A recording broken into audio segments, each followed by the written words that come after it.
Welcome to Wikipedia, the world's first video encyclopedia. Algorithm is the final combination of exact steps of solving missions and tasks.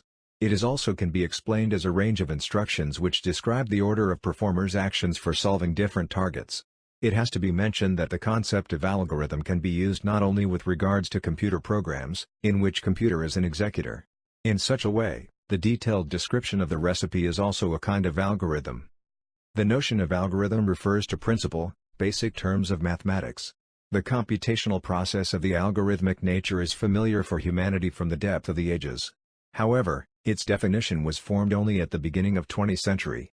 The history of algorithm started in 1928 with attempts to solve Entscheidungsproblem problem, decision problem, which was created by the German mathematician David Hilbert. There are two types of algorithms, computational and directing. Starting from an initial input, the instructions describe a computation that, when executed, proceeds through a limited number of well-defined states, eventually producing output and terminating at a final ending stage. The transition from one stage to the following is not necessarily deterministic. Some algorithms include random contributions. Thank you for watching. You can find and upload your own scientific videos at our website wikipedia.com.